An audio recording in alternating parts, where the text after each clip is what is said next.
آله وأصحابه أجمعين أعوذ بالله من الشيطان الرجيم بسم الله الرحمن الرحيم সম্মানিত প্রিয় উপস্থিতি আমরা আর গোলামি করতে চাই না আমরা চাই আজাদি আমরা যদি আজাদি চাই তাহলে আমাদেরকে এই দুর্নীতিবাজ এই চাঁদাবাজ এই সন্ত্রাসীদেরকে আর ভোট দিয়ে নেতা বানানো যাবে না আমাদেরকে সৎ নেতৃত্ব নির্বাচন করতে হবে এবং এর মাধ্যমে আমরা আবারও আজাদির স্বাদ পেতে পারি সম্মানিত প্রিয় উপস্থিতি আপনারা জানেন বাংলাদেশ জামায়াতে ইসলামী একটি সুশৃঙ্খল দল যার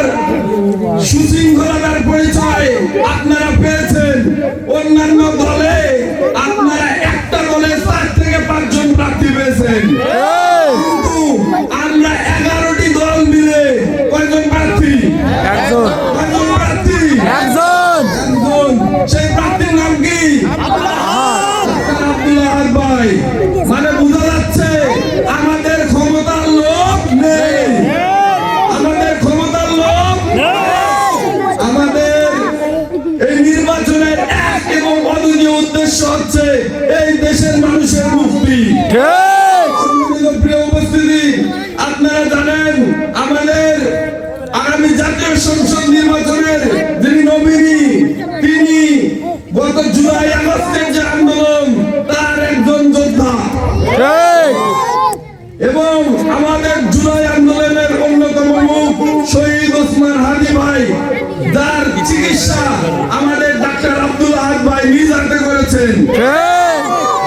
সব মিলিয়ে এ ধরনের একজন কোয়ালিফাইড যোগ্যতা সম্পন্ন নেতা এই ময়দানে আর নাই আপনারা যদি এবারও সঠিক নেতৃত্ব নির্বাচন করতে ভুল করেন তাহলে আমরা আবারও গোলামীর জিঞ্জিরে আবদ্ধ হব তাই আমি ছাত্র জনতা সহ সর্বস্তরের মানুষকে উদাত্ত আহ্বান জানাবো আগামী 12 ফেব্রুয়ারি যে নির্বাচন অনুষ্ঠিত হতে যাচ্ছে সেই নির্বাচনে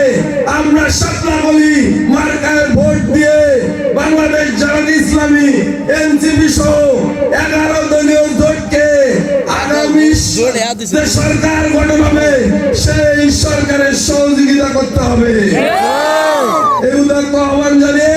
আমার সংক্ষিপ্ত বক্তব্য এখানে শেষ করছি ওয়া আখিরি দাওয়ানা আলহামদুলিল্লাহি রাব্বিল আলামিন আসসালামু আলাইকুম ওয়া রাহমাতুল্লাহ ওয়া আলাইকুম আসসালাম ওয়া রাহমাতুল্লাহ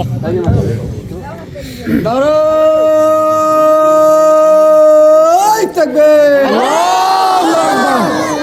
তাকবীর আল্লাহু আকবার আল কোরআনের আলো ঘরে ঘরে জালো সংসদে জালো আল কোরআনের আলো তোমার আমার মার্কা শাপলাকলি মার্কা আহাদ ভাইয়ের মার্কা শাপলাকলি মার্কা আনোয়ার ভাইয়ের মার্কা শাপলাকলি মার্কা জামাতের মার্কা শাপলাকলি মার্কা 11 দলের মার্কা শাপলাকলি মার্কা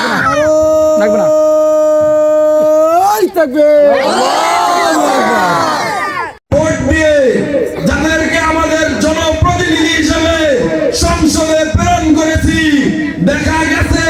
তারা হলো দুর্নীতিবাজ সম্মানিত উপস্থিতি বারবার এই ভুল করার কারণে আমরা জালিমের জিঞ্জিরে আবদ্ধ আপনারা জানেন গত 17 বছরে এক ফ্যাসিস্ট সরকারের কবলে পড়ে আমাদের ভোট দেওয়ার স্বাধীনতা পর্যন্ত চলে গিয়েছিল আমরা কেউ ভোট দিতে পারি নাই ভোট